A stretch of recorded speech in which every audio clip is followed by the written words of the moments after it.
My fiancé texted, "Wedding's still on, but I'm spending the last few nights before with my ex for closure." I replied, "Do what you need to do." Then I called the venue and canceled everything. She found out at her bachelorette party when the venue called her about the cancellation, and then I, 29 male, got the text from my fiancée Brooke, 27, on a Wednesday afternoon while I was at work. We were supposed to get married that Saturday. 3 days away. The full message read, "Hey babe, just wanted to be transparent with you. Derek reached out and we've been talking. He's going through a rough time with his dad's cancer diagnosis and needs support. I'm going to spend Thursday and Friday night at his place, just for closure before our big day. Nothing will happen, I promise. The wedding's still on. Love you. Derek." Her ex of 4 years who she'd sworn she was completely over when we started dating 2 years ago. I read it 3 times. Then I typed back, "Do what you need to do." She responded immediately, "OMG, you're the best. I knew you'd understand. This is why I'm marrying you. So mature and secure. Can't wait to be your wife on Saturday." I put my phone down and stared at my computer screen for about 5 minutes. Then I picked it back up and started making calls. First call, the venue. "Hi, this is Thomas Reed. I have a wedding booked for this Saturday. I need to cancel it." The coordinator sounded shocked. "Oh my, is everything okay? You'll lose your deposit. That's fine. Cancel everything, the catering, the flowers, the DJ, all of it." "Sir, are you sure?" "I'm sure. Please process the cancellation immediately." Second call, the honeymoon resort in Hawaii. "Canceled. Lost another deposit. Didn't care." Third call, my best man Jordan. "Dude, wedding's off. Can you let the groomsmen know?" "What? What happened?" I forwarded him the text. He was quiet for a long moment. Then, she really thought you'd be cool with that. Apparently. What do you need me to do?" "Already handled it. Just let the guys know." By 6 p.m. everything was canceled. I'd already moved my stuff out of our apartment while she was at work. Her bachelorette party was that night, convenient timing. I'd only taken what was mine. Left her engagement ring on the kitchen counter with a sticky note. For closure. The beauty of it? Brooke's maid of honor, Gretchen, worked at the venue as an events assistant. She wasn't working that day, but her coworker would definitely mention the cancellation when it processed through their system. I turned off my phone and went to Jordan's place to wait. Update 1. The explosion started at exactly 9:23 p.m. Jordan was monitoring social media. I'd blocked everyone preemptively. According to him, Gretchen had posted a story from the bachelorette party, them all in matching bride tribe shirts at some rooftop bar. Happy, celebrating, oblivious. Then at 9:23, the venue's after-hours system sent an automated confirmation email to Brooke about the cancellation. She'd insisted on being copied on all vendor communications to stay organized. Jordan showed me Gretchen's next story, posted at 9:31. "Emergency. Does anyone know where Tom is?" The texts to Jordan started at 9:35. I had him screenshot everything for entertainment purposes. "Gretchen, is Tom with you?" Brooke is freaking out. "Yeah, he's here. The venue says he canceled everything? This has to be a mistake, right?" "No mistake. OMG, why?" "Ask Brooke about Derek." Radio silence for 20 minutes. Then, she says you're overreacting and ruining her life over nothing. Cool story. She's literally sobbing. Sucks to suck. The next wave came from Brooke's mom, Helen. 17 missed calls to Jordan's phone. She didn't have his number before, but apparently got it from someone. The voicemails were gold. "This is ridiculous. The wedding is in 3 days. You tell that boy to answer his phone right now. We have family flying in from across the country. He's being a child. Brooke did nothing wrong. We're going to sue him for the deposits." Good luck with that, Helen. Everything was in my name. But here's where it gets really good.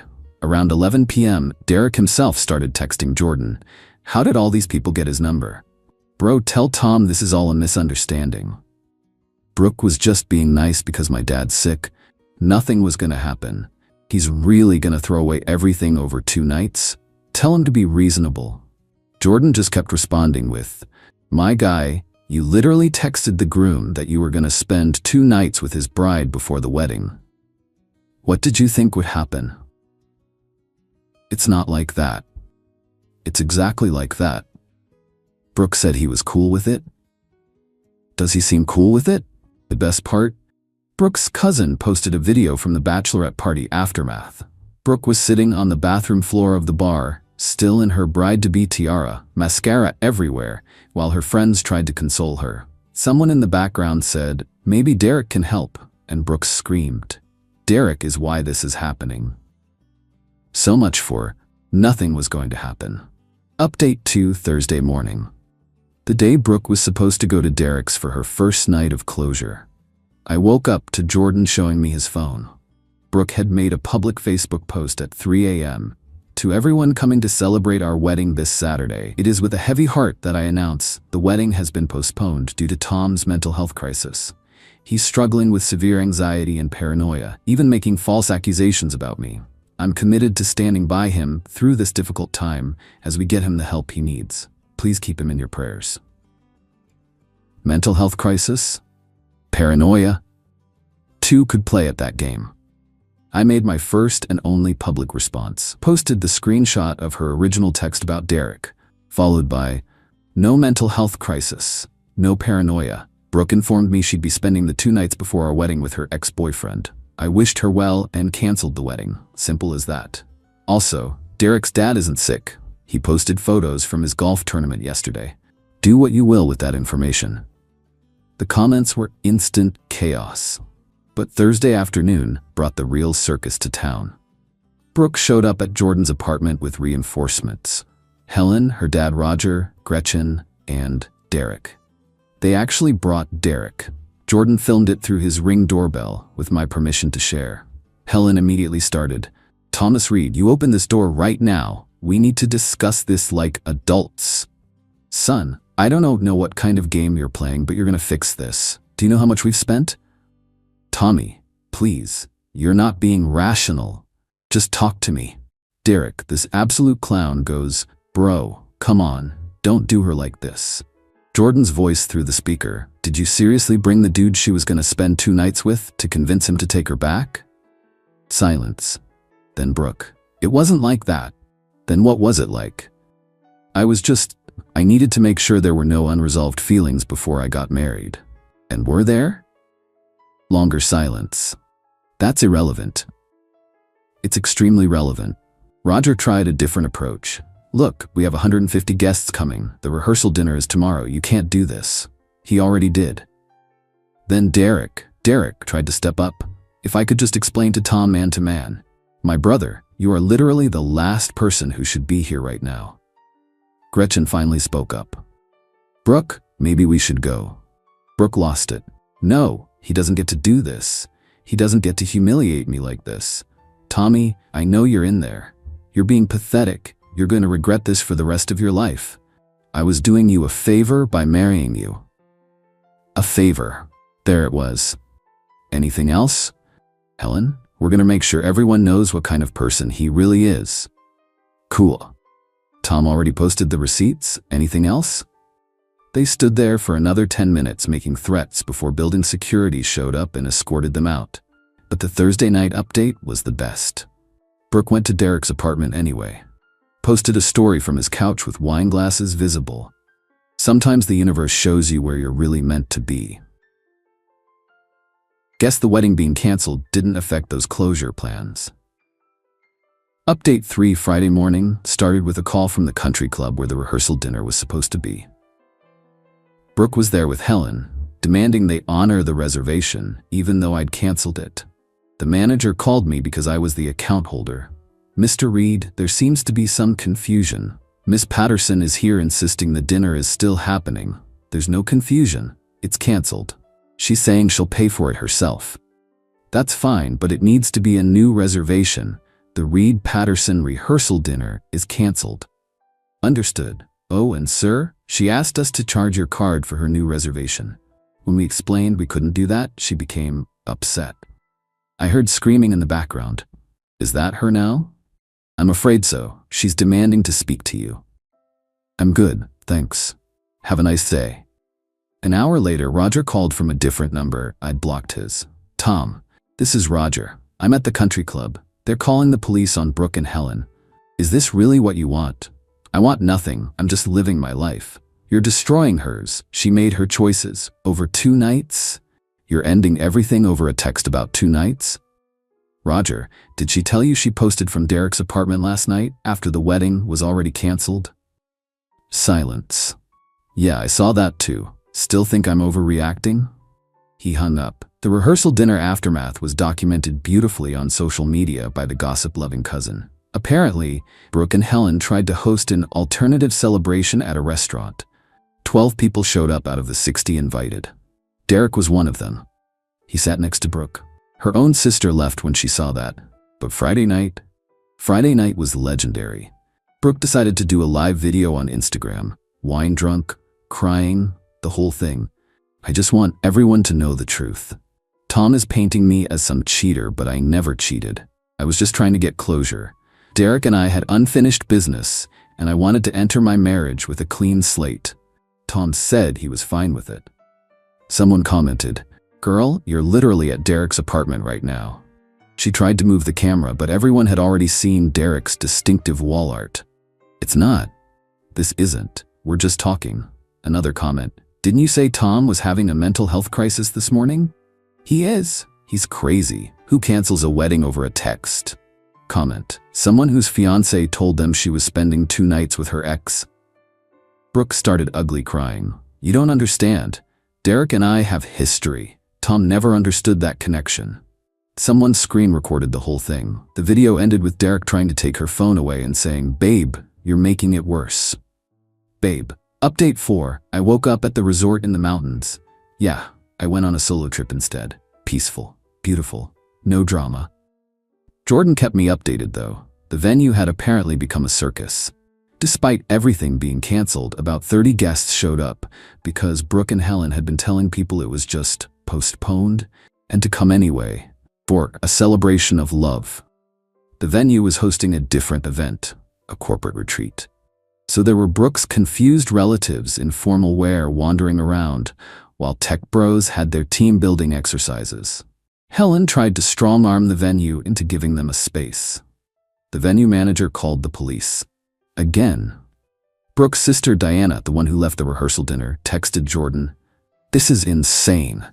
Mom and Brooke are trying to convince people Tom had a psychotic break." Meanwhile, Brooke's been at Derek's since Wednesday. Dad found out Derek's been divorced twice and owns nothing. No house, no car, nothing. But Brooke's acting like he's her soulmate. I'm so embarrassed. The plot twist? Derek's sick dad, who started this whole thing? He showed up at the venue because he thought his son was getting married. Derek had apparently told him that. When he found out the truth, that Derek had broken up an engagement and his supposed cancer was being used as a lie, he lost it. In front of everyone. "You told people I had cancer? To sleep with an engaged woman? I raised you better than this." Brooke tried to intervene. "It's not his fault." Tom overreacted. Derek's dad turned to her. "You're engaged to another man and spending nights at my son's apartment. You're both trash." Chefs, sorry. I mean, perfect timing. Saturday night, Brooke tried one last desperate play. She showed up at the apartment we used to share. She still had her key because I'm not on the lease. I'd just been paying half the rent. She texted me a photo of her in her wedding dress. The wedding dress. Standing in what used to be our bedroom. "This could have been our night. I'm here if you want to talk." I replied, "You should check your email." I'd sent her notice that I'd already informed the landlord I'd moved out and wouldn't be paying next month's rent. She couldn't afford it solo. "You can't do this. Did it. Good luck with everything." "Where am I supposed to live?"